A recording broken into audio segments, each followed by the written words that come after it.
నమస్తే, welcome to T-SAT channel. ఉపాధ్యాయ అర్హత పరీక్షలో భాగంగా మనం చైల్డ్ డెవలప్మెంట్ అండ్ పెడగాగిలో అదనపు అంశాలని పరిశీలిస్తూ ఉన్నాం. ఈ సెషన్లో మనం బాలల హక్కులు అలాగే జాతీయ విద్యా విధానం 2005కు సంబంధించి పరీక్షలో ప్రధాన అంశాలని చర్చిద్దాం.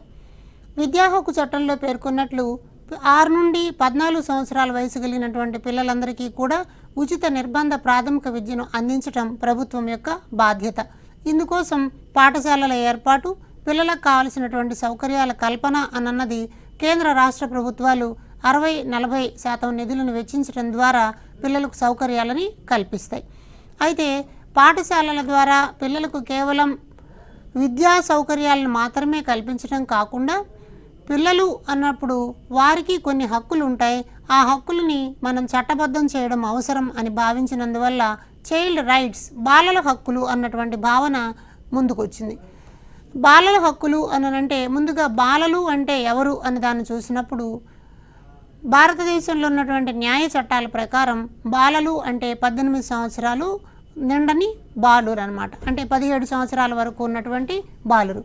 అలాగే 16 సంవత్సరాల వరకు ఉన్నటువంటి బాలికలని మనం ఇక్కడ బాలలు అని చెప్పి ప్రకటిస్తూ ఉంటాం. కాబట్టి చైల్డ్ రైట్స్ కన్వెన్షన్లో బాలల హక్కులు 1990 సంవత్సరం సెప్టెంబర్ 2 నుండి అమల్లోకి వచ్చినట్లుగా మనకు తెలుస్తుంది. కాబట్టి ఈ డేట్ ఒకసారి గుర్తుపెట్టుకోండి.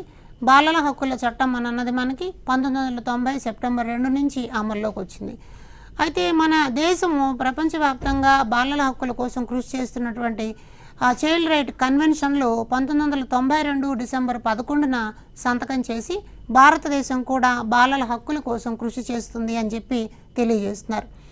అయితే చైల్డ్ రైట్స్ కన్వెన్షన్ అన్నది మనం దృష్టిలో ఉంచుకున్నప్పుడు దానిలో ఉన్నటువంటి 54వ ఆర్టికల్ ప్రకారం జాతీయ స్థాయిలో బాలల హక్కుల పరిరక్షణ కోసం ఒక కమిషన్ను, అలాగే రాష్ట్ర స్థాయిలో కూడా బాలల హక్కుల పరిరక్షణ కోసం ఒక కమిషన్ను ఏర్పాటు చేశారు. జాతీయ స్థాయిలో ఉన్నటువంటి కమిషన్ని NCPCR అంటాం, national council for child rights protection. అలాగే స్టేట్లో ఉన్నదాన్ని SCPCR అని చెప్పి చెప్తారనమాట. కాబట్టి బాలల హక్కులను కాపాడడం కోసం ఇవి 2 సంస్థలు కృషి చేస్తూ ఉంటాయి. అయితే ఈ బాలల హక్కులు అని మనం చూసినప్పుడు ప్రధానంగా పిల్లలకు బాలల హక్కులు మనం ఈ విభాగాల్లో వర్గీకరించి చూడవచ్చు. ఒకదాన్ని జీవించే హక్కు అంటాం. పిల్లలు వాళ్ళకు కావలసినటువంటి జీవన విధానాన్ని గడపడానికి జీవించే హక్కు అంటే దాంట్లో ఆరోగ్యపరమైనటువంటి అంశాలు, ఆహారపరమైనటువంటి అంశాలు, పాఠశాల సౌకర్యాల ద్వారా జ్ఞానాన్ని పొందడానికి కావాల్సినవి, ఇలా మనం అంశాలను చూసినప్పుడు జీవించే హక్కు అన్నది ఒకటిగా కనిపిస్తుంది. అలాగే సంరక్షణ, ప్రొటెక్షన్, ఇక్కడ భద్రత అన్నది చాలా ప్రధానమైనటువంటి అంశం. బాలల హక్కుల్లో సంరక్షణ చాలా కీలకం. అంటే పిల్లలు అటు ఇంట్లోనూ సంరక్షణ కలిగి ఉండాలి, ఇంటి నుంచి పాఠశాలకు వచ్చేటువంటి దారిలోనూ సంరక్షణ ఉండాలి, పాఠశాలలో కూడా పిల్లలకి భద్రతాయుత వాతావరణం ఉండాలి. అంచేత ఈ హక్కు ద్వారా పిల్లలు పాఠశాలలో కూడా భద్రతాయుత వాతావరణంలో జీవిస్తున్నారు అనడానికి స్కూల్ సేఫ్టీ అండ్ సెక్యూరిటీ అన్నది ప్రధానంగా కనిపిస్తుంది. అంచేత పాఠశాల తన సంస్థాగత ప్రణాళికను తయారు చేసుకునేటువంటి సందర్భంలో పాఠశాల భద్రత కోసం, పిల్లల భద్రత కోసం ఎలాంటి చర్యలు చేపడుతోంది అన్నది కూడా ఒక ముఖ్యాంశంగా కనిపిస్తుంది. కాబట్టి safe environment in the school అన్నది ఇంపార్టెంట్. కాబట్టి సంరక్షణ హక్కు కూడా ఒకటి ఉంది.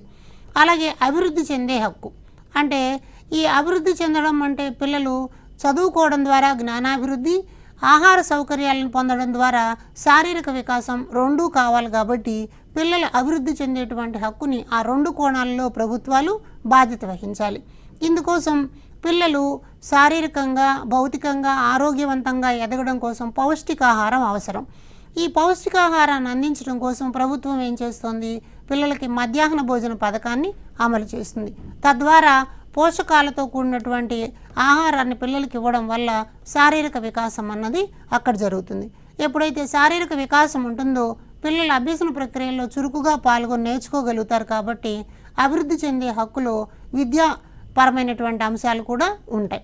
కాబట్టి పిల్లలు విభిన్న అభ్యసన సన్నివేశాల్లో పాల్గొనడానికి కావలసిన కృత్యాలను ఏర్పాటు చేయడం, పిల్లలు నేర్చుకోవడానికి తోడ్పడేటువంటి రకరకాల కార్యక్రమాలను అమలు జరపడం అన్నీ ఈ విభాగం కిందికి వస్తాయి. అలాగే భాగస్వామ్య హక్కు, పిల్లలు విభిన్న కార్యక్రమాలలో పార్టిసిపేట్ కావడం, తమ అభిప్రాయాలని వ్యక్తం చేయడానికి ఉండేటువంటి దాన్ని భాగస్వామ్య హక్కు అంటాం. కాబట్టి బ్రాడ్గా ఈ 4 విభాగాల కింద బాలల హక్కులు అన్నవి కనిపిస్తాయి. అలాగే పిల్లలకు సంబంధించి చైల్డ్ రైట్ ప్రొటెక్షన్ 10 అనే నెంబరు మనకి ఒకటి కనిపిస్తుంది. ఈ నెంబర్ ద్వారా పిల్లలు బాలల హక్కులకి చెప్పుకుంటారు. అంటే వాళ్ళ హక్కులకి కోసం ఎక్కడైనా విఘాతం కలిగినప్పుడు ఆ నెంబర్కి ఫోన్ చేసి వాళ్ళు తమ సమస్యలను విన్నవించుకున్నట్లయితే ఆ నెంబర్ ద్వారా పిల్లలుకి కావలసినటువంటి రక్షణ లభిస్తుంది. కాబట్టి ఇలాంటి టోల్ ఫ్రీ నెంబర్ ద్వారా కూడా పిల్లలకి హక్కుల సంరక్షణ అన్నది కలుగుతుంది. అదేవిధంగా పిల్లలు వ్యక్తిగతంగా, శారీరకంగా, మానసికంగా ఆఘాతాల నుంచి దగ్గరగా ఉండడం కోసం, వాడి నుంచి ఇబ్బంది పడకుండా ఉండడం కోసం గుడ్ టచ్, బ్యాడ్ టచ్ అంటే పిల్లలకు మంచి స్పర్శ అంటే ఏమిటి, చెడు స్పర్శ అంటే ఏమిటి తెలియజేయడం కూడా బాలల హక్కులో భాగంగా మనకు కనిపిస్తుంది. కాబట్టి పాఠశాలలు పిల్లలకు ఉన్నటువంటి హక్కులు ఏమిటి అని తెలుసుకుని వాటిని సంరక్షించడానికి కావాల్సినటువంటి కార్యాచరణ ప్రణాళికని ఏర్పాటు చేసుకోవాల్సిన అవసరం ఉంది అని ఈ విభాగంలో మనం చూస్తాం.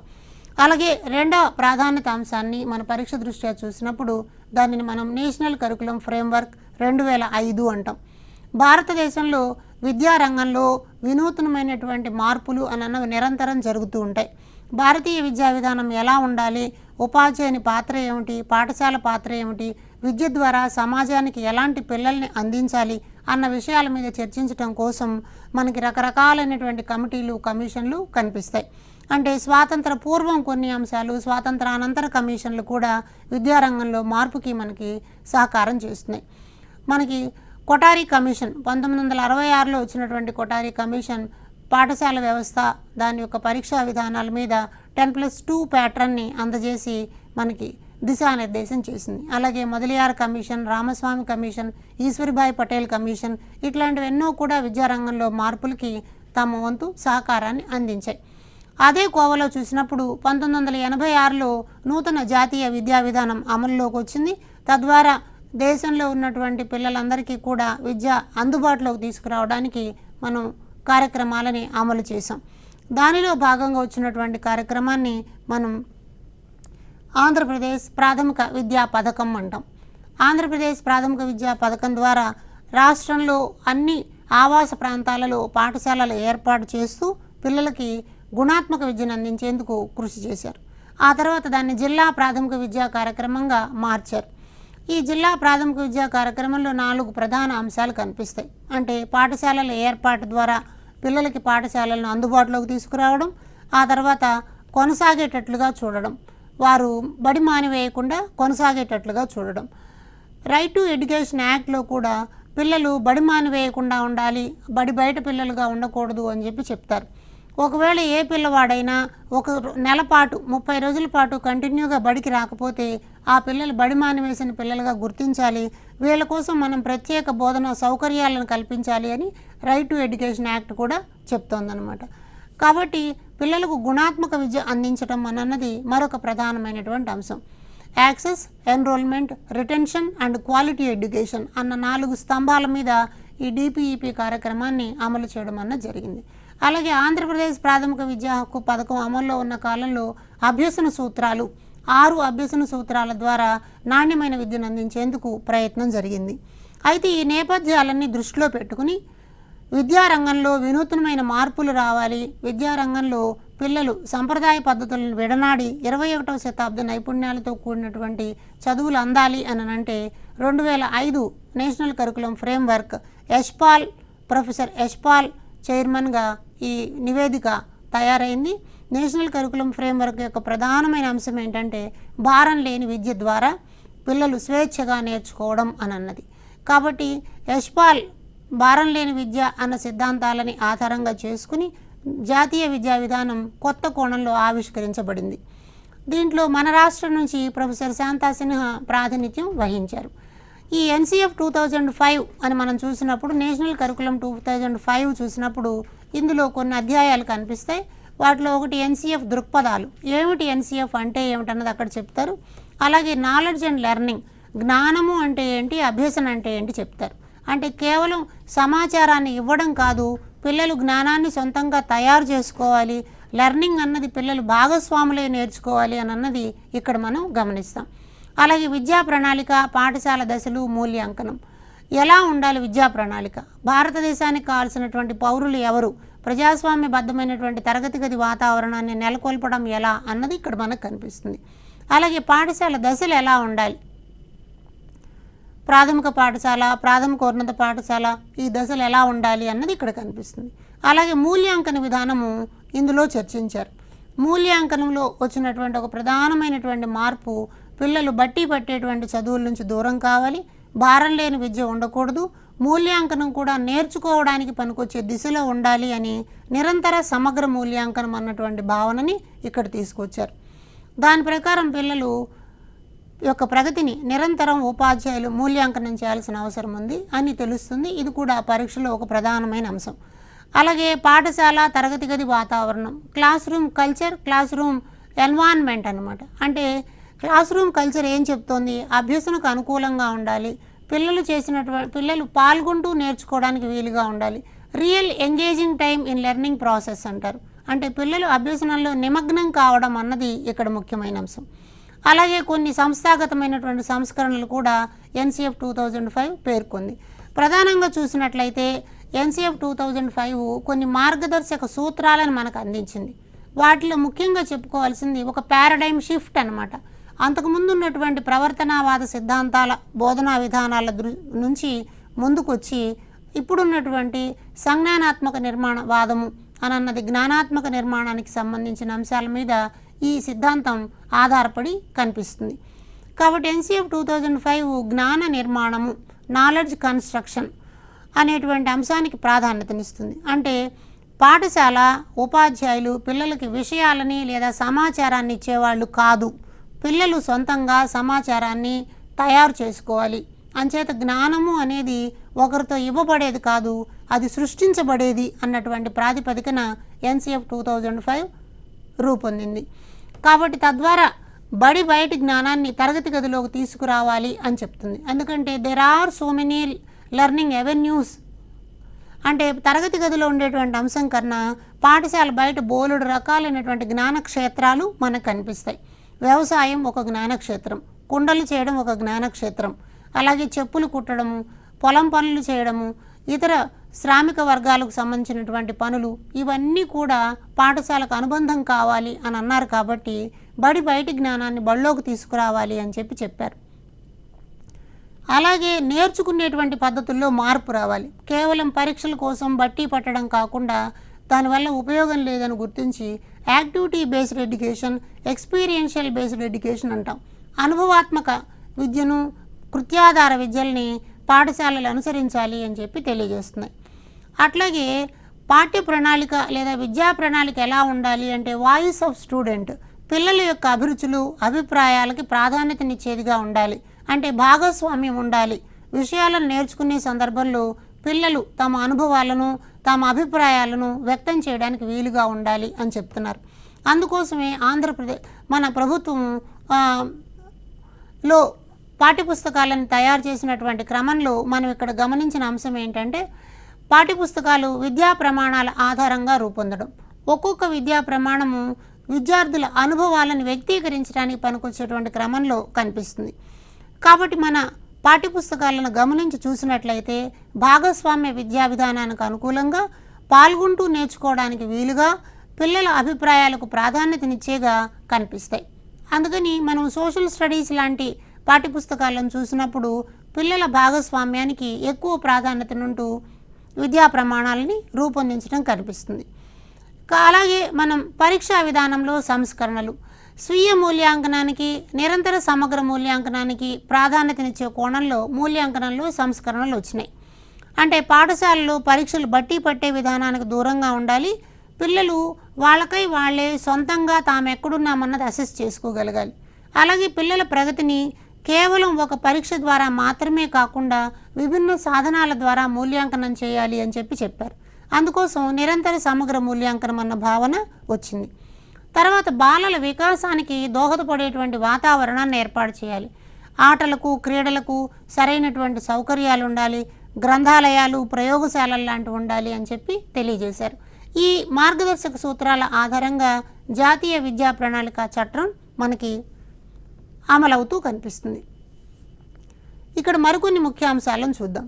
నేర్చుకోవడం అన్నది ఎలా ఉండాలి అంటే సాంఘిక నిర్మాణాత్మకవాద సిద్ధాంతాల ఆధారంగా జరగాలి. సోషల్ కన్స్ట్రక్టివిజం అంటాం. దాని ఆధారంగా జ్ఞాన నిర్మాణం జరుగుతుంది. కాబట్టి పిల్లలు సొంతంగా అభ్యసన ప్రక్రియలో పాల్గొంటూ వాళ్ళకై వాళ్లే నేర్చుకునే క్రమం ఉండాలి. దీనికి ఉపాధ్యాయుడు సహకారాన్ని అందించాలి. పుస్తక జ్ఞానం కంటే అనుభవాత్మక జ్ఞానానికి ప్రాధాన్యతనివ్వాలి అని అన్నారు. కాబట్టి ఈ విషయాలన్నీ టెక్స్ట్ బుక్ ద్వారా చెప్పడం కాకుండా పిల్లలకు అనుభవాలు కలిగించడం ద్వారా సొంతంగా నేర్చుకునేదిగా ఉండాలి అని ఇక్కడ మాట్లాడుతున్నారు. అలాగే కరికులర్ కోకరికులర్ యాక్టివిటీస్ మధ్యన విభేదం ఉండాల్సిన అవసరం లేదు. ఇంతకుముందు మనకి సహపాఠ్యాంశాలు అని విడిగా ఉంటున్నాయి. అలా కాకుండా పాఠ్యాంశాలుగానే ఇవి జతపడిపోవాలి అని చెప్తున్నారు. తర్వాత బోధనా మాధ్యమానికి సంబంధించి పిల్లల ఇంటి భాష బోధనా మాధ్యమంగా ఉండడానికి ప్రాధాన్యత ఉండాలి. కాబట్టి ఇంగ్లీష్ నేర్చుకోవడం అవసరమే, కానీ బోధనా భాష మాతృభాషగా ఉన్నప్పుడు పిల్లలు వేగంగా నేర్చుకుంటారన్నది ఇక్కడ మరొక ముఖ్యాంశంగా కనిపిస్తుంది. అదేవిధంగా బహుభాషా వాతావరణానికి ప్రాధాన్యతనివ్వాలి. ఎన్ని ఎక్కువ భాషలు వీలైతే అన్ని భాషలు పాఠశాలలో పరిచయం చేయడం ద్వారా ఎక్కువ భాషలు నేర్చుకునేటువంటి పిల్లలు సృజనాత్మకంగా ఎదుగుతారు అని ఎన్సిఎఫ్ భావిస్తోంది. కాబట్టి దీన్ని ఆధారంగా ఉంచుకున్నప్పుడు కళా విద్య, ఆరోగ్య విద్య, వ్యాయామ విద్య, శాంతి విద్య, పని విద్య అన్నటువంటి కోకరికులర్ యాక్టివిటీస్ అని గతంలో ఏవైతే పిలువబడ్డాయో అవన్నీ కూడా ఇప్పుడు సాధారణ విద్యలో భాగంగా ఉండాలి అన్నారు. ఈ అంశం మీద కూడా ప్రశ్న రావడానికి అవకాశం ఉంది. ఏ సహపాఠ్యాంశాలను సాధారణ విద్యలో భాగంగా చేశారు అన్నప్పుడు ఆర్ట్ ఎడ్యుకేషన్, అలాగే హెల్త్ అండ్ ఫిజికల్ ఎడ్యుకేషన్, అలాగే పీస్ ఎడ్యుకేషన్ అన్నవి సాధారణ విద్యలో భాగంగా కనిపిస్తాయి. పీస్ ఎడ్యుకేషన్ అంటే ఒకప్పుడు మనం చెప్పుకుంటున్న మోరల్ ఎడ్యుకేషన్కి కొంతవరకు సామీప్యం కలిగినటువంటి అంశం. అలాగే వృత్తి విద్యలకు కూడా ప్రాధాన్యతనివ్వడం అన్నది అవసరంగా కనిపిస్తుంది. తర్వాత నిరంతర సమగ్ర మూల్యాంకనం ద్వారా పిల్లల ప్రగతిని మదింపు చేయాలి అని చెప్తూ స్వీయ పరీక్షలు, మౌఖిక పరీక్షలు, ఓపెన్ బుక్ పరీక్షలు ఉండాలి అని ఎన్సిఎఫ్ చెప్తోంది. అంటే సెల్ఫ్ అసెస్మెంట్, ఎవరికి వాళ్ళే అసెస్ చేసుకోవడం. అయితే బోర్డు పరీక్షలు నిర్వహించేటువంటి సందర్భాలు మాత్రం 10వ తరగతి 12వ తరగతికి మాత్రమే ఉండాలి. 1 నుంచి 9 తరగతులకు బోర్డు పరీక్షలు అవసరం లేదు అని చెప్పింది. అలాగే ఉపాధ్యాయులు తప్పనిసరిగా ప్రతి సంవత్సరం 20 రోజులకు తగ్గకుండా వృత్యంతర శిక్షణలను పొందాలి అన్నారు. కాబట్టి ఉపాధ్యాయ శిక్షణ ఒక మ్యాండేటరీ అంశంగా ఇందులో మనకి కనిపిస్తుంది అన్నమాట. కాబట్టి ఎన్సిఎఫ్ 2005 అని అన్నది భారతదేశ విద్యా చరిత్రలో ఒక పెద్ద సమూలమైన మార్పుకు శ్రీకారం చుట్టింది. దీనికోసం అనుబంధంగా మన వాళ్ళు పొజిషన్ పేపర్స్ అన్నవి కూడా తయారు చేశారు. వాటి ఆధారంగా ఒక దార్శనిక పత్రాలు అన్నమాట అవి. ఆ రంగంలో మనం ఎలాంటి పని చేయాలి అన్నదానికి మార్గదర్శక సూత్రాలను ఇస్తూ ఈ ప్రణాళిక మనకు అమల్లోకి వచ్చింది. తద్వారా తరగతి గది బోధనలో ఒక పెద్ద మార్పు వచ్చింది. మూల్యాంకన విధానంలో కూడా మార్పు వచ్చింది.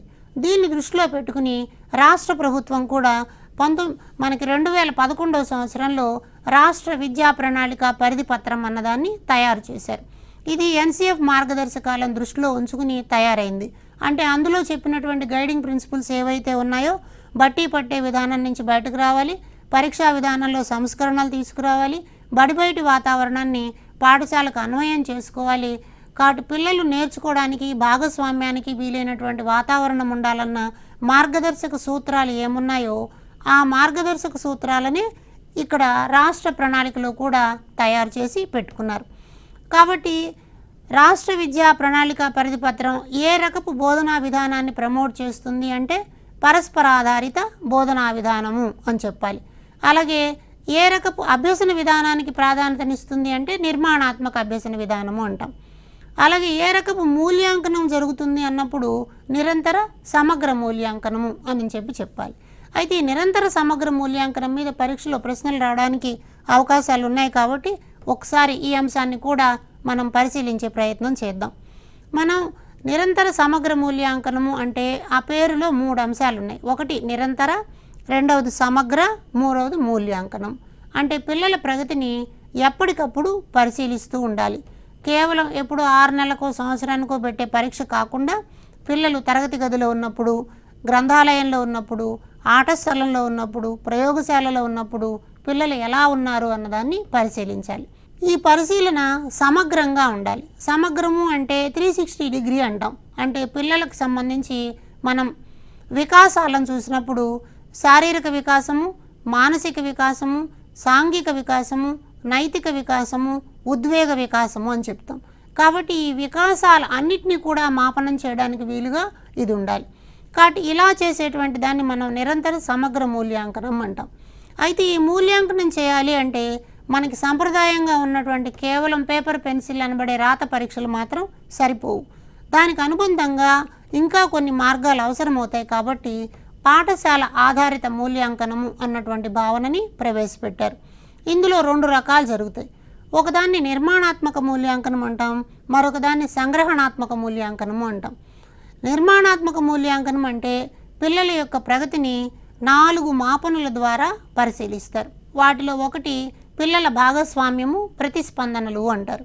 అంటే తరగతి గదిలో విభిన్న సందర్భాలలో పిల్లలు ఎలా భాగస్వాములు అవుతున్నారు, వాళ్ళు ఎలా ప్రతిస్పందిస్తున్నారు, అంటే నిమగ్నం కావడం బోధనలు అన్నాం కదా, అది జరుగుతుందా లేదా అన్న చూస్తారు. అలాగే రాత పనులు, పిల్లలు నోట్బుక్కుల్లోనూ పాఠ్యపుస్తకాల్లో ఉండేటువంటి అభ్యాసాలు ఎలా రాస్తున్నారన్నది. అలాగే ప్రాజెక్టు పనులు, పిల్లలు వ్యక్తిగతంగా జట్టుగా ప్రాజెక్టులను చేస్తున్నారా అన్నదానికి కొన్ని మార్కులు కేటాయించారు. అలాగే ఒక రాత పరీక్ష కూడా ఉంటుంది.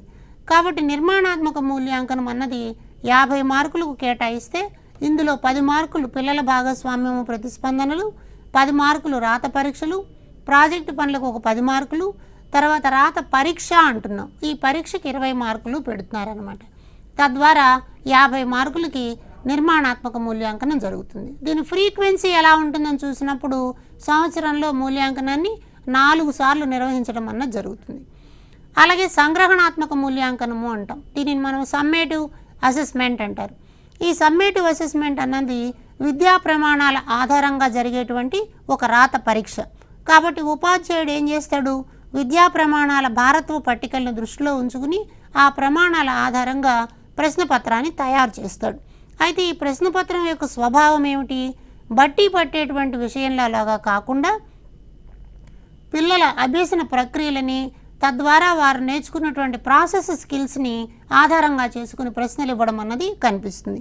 అంచేత పిల్లల్లో విశ్లేషణ సామర్థ్యం ఉందా, వర్గీకరణ సామర్థ్యం ఉందా, ఉదాహరణలు ఇవ్వగలిగిన నైపుణ్యాలు ఉన్నాయా, సమాచారాన్ని సేకరించేటువంటి స్వభావం ఎలా ఉంది, ఇచ్చిన సమాచారాన్ని విశ్లేషించగలిగిన నైపుణ్యాలు ఎలా ఉన్నాయి, బొమ్మలు గీయడం ద్వారా సమాచారాన్ని ఎలా వ్యక్తీకరిస్తున్నారు, అలాగే పటాలు చిత్రాలు గీయడం ద్వారా ఎలా చేయగలుగుతున్నారు, ఇలాంటి అంశాలన్నింటినీ దృష్టిలో ఉంచుకుని సంగ్రహణాత్మక మూల్యాంకనంలో విద్యా ప్రమాణాల ఆధారంగా భారత్వ పట్టికలతో ప్రశ్నపత్రాన్ని తయారు చేస్తారు. అది భాషలు, భాషేతర సబ్జెక్టులకు కూడా విద్యా ప్రమాణాల ఆధారంగా తయారవుతాయి. కాబట్టి ఈ ప్రశ్నలు బట్టి పట్టేవి కాకుండా ఆలోచించడానికి వీలుగా, తార్కికమైనటువంటి సమాధానాలు ఇవ్వడానికి వీలుగా ఉండే ఓపెన్ ఎండెడ్ ప్రశ్నలు అన్న రూపంలో ఉంటాయి. కాబట్టి ఈ ఓపెన్ ఎండెడ్ ప్రశ్నల ద్వారా పిల్లలు సొంతంగా ఆలోచించి సమాధానాన్ని రాయగలుగుతారు. కాబట్టి ఇలా రాసేటువంటి పరీక్షల్ని మనం 2 సార్లు సంవత్సరంలో నిర్వహిస్తాం. వాటిని ఒకటి సమ్మేటివ్ 1 అని, సమ్మేటివ్ 2 అని అంటారు. ఇది 80 మార్కులకు ఉంటుంది. కాబట్టి మొత్తం భారత్వాలను చూసినట్లయితే నిర్మాణాత్మక మూల్యాంకనాలకి ఇంటర్నల్ వెయిటేజ్ లాగా మనం ఒక 20% ఇస్తాం. ఎక్స్టర్నల్గా పెట్టేటువంటి అంశంలాగా 80% ఇవ్వడం అన్నది ఇక్కడ కనిపిస్తుంది. కాబట్టి పిల్లల ప్రగతిని నమోదు చేయడానికి, పిల్లల ప్రగతిని తల్లిదండ్రులకు అందించడానికి ఒక ప్రోగ్రెస్ కార్డు కూడా నిరంతర సమగ్ర మూల్యాంకనంలో ఉంటుంది. దానిని క్యుములేటివ్ కార్డ్ అంటారు. ఈ క్యుములేటివ్ ప్రోగ్రెస్ కార్డ్ అనేది పిల్లల ప్రగతిని తెలియజేసే అంశం. ఇలా మనకి జాతీయ విద్యా విధానం 2005ను 2011 రాష్ట్ర విద్యా ప్రణాళిక పత్రం ద్వారా మనం తరగతి గది బోధనలో మార్పులు తీసుకొచ్చి నిరంతర సమగ్ర మూల్యాంకనాన్ని అమలు చేసుకుంటూ ఉన్నాం. ఇదే దిశలో మనకి మరొక ప్రధానమైన అంశం, సిలబస్లో లేనప్పటికీ ఒకవేళ ప్రశ్న అడగడానికి అవకాశం ఉన్న మరొక సందర్భం ఏమిటి అంటే నూతన జాతీయ విద్యా విధానం 2020. ఇప్పుడు ప్రభుత్వము 2020 జాతీయ విద్యా విధానాన్ని తీసుకొచ్చింది. ఆ జాతీయ విద్యా విధానం కూడా విద్యారంగంలో విశేషమైనటువంటి మార్పులను ప్రతిపాదించింది. కస్తూరి రంగన్ చైర్మన్గా ఈ ప్రతిపాదన మనకు వచ్చింది. దానిని మనం నూతన జాతీయ విద్యా విధానం అంటున్నాం.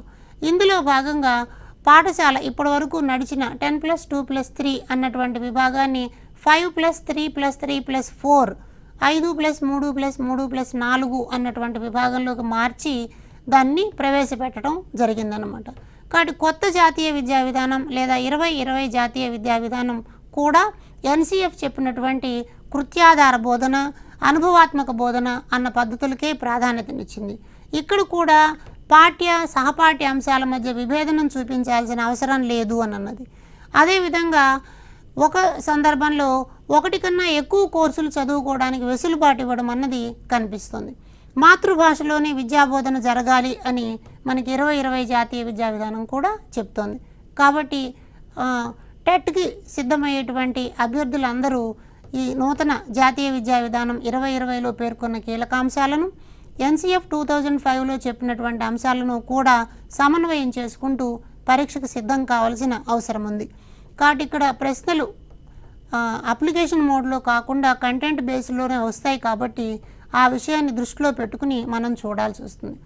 అంటే ప్రధానంగా కొన్ని ఉదాహరణలు చూసినట్లయితే 2005 జాతీయ విద్యా విధానం అని అన్నది ఆ కమిటీకి చైర్మన్గా వ్యవహరించిన వారెవరు అన్నది ఒక ప్రశ్నగా మనకు రావచ్చు.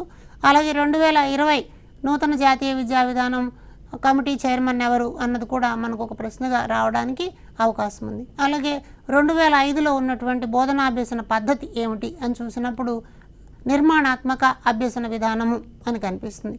అలాగే ఆంధ్రప్రదేశ్ కరికులం ఫ్రేమ్వర్క్ అని అంటున్నాం, దాన్ని మనం ఉమ్మడి రాష్ట్రంలో ఉన్నప్పుడు తయారు చేశారు. కాబట్టి 2011 దానిని రాష్ట్ర విద్యా ప్రణాళిక పరిధి పత్రము అని చెప్తారు. దాని ప్రకారం మనం ఏమంటాము అంటే అభ్యసన అనుభవాలని ఆ అనుభవాల ద్వారా అభ్యసించాలి. కాబట్టి అనుభవాత్మక అభ్యసనం అన్న పేరులో దానిని చూస్తారు. కాబట్టి ఈ విషయాన్ని కూడా మీరు పరీక్ష దృష్ట్యా గమనించాల్సిందిగా మనవి. అలాగే నిరంతర సమగ్ర మూల్యాంకనము అన్నది సమ్మేటివ్ ఫార్మేటివ్ విధానంలో నడుస్తుంది. కాబట్టి ఫార్మేటివ్ టూల్స్ అంటే ఏమిటి, తర్వాత దేనికి ఎన్ని మార్కులు ఉన్నాయన్న దాని మీద కూడా ప్రశ్నలు రావడానికి అవకాశం ఉంది. కాబట్టి ఆ అంశాన్ని కూడా క్షుణ్ణంగా పరిశీలించాలని విజ్ఞప్తి. అదేవిధంగా మనం బాలల హక్కుల చట్టానికి సంబంధించి, విద్యా హక్కుకు సంబంధించి కూడా మనం పూర్తి అవగాహన కలిగి ఉన్నప్పుడు టెట్లో మంచి మార్కులు తెచ్చుకోవడానికి అవకాశం ఉంది. ఇక్కడ మనం కొన్ని ముఖ్యాంశాలను మాత్రమే చర్చించడం జరిగింది. మీరు డాక్యుమెంట్లని అవి మనకి నెట్లో కూడా అందుబాటులో ఉంటాయి. ఆ డాక్యుమెంట్ని ఒకసారి తీసుకుని క్షుణ్ణంగా చూసినట్లయితే ఎలాంటి ప్రశ్న అడిగినా కూడా మార్కులు రాయడానికి వీలుగా ఉంటుంది. కాబట్టి మీరు చదివే సందర్భాల్లో కొన్ని ప్రత్యేకమైనటువంటి పద్ధతులను పాటించండి. ఒకే ఉమ్మడి లక్షణాలు ఉన్నటువంటి వాటన్నిటిని ఒకసారి చదవండి.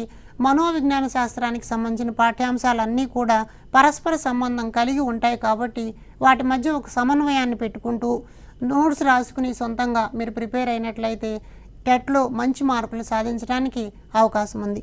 కాబట్టి ఈ దిశలో మీరందరూ ప్రయత్నం చేస్తారని, మంచి మార్కులు సాధించడం ద్వారా ఒక ఉత్తమ ఉపాధ్యాయులుగా రాణిస్తారని ఆశిస్తూ ధన్యవాదాలు.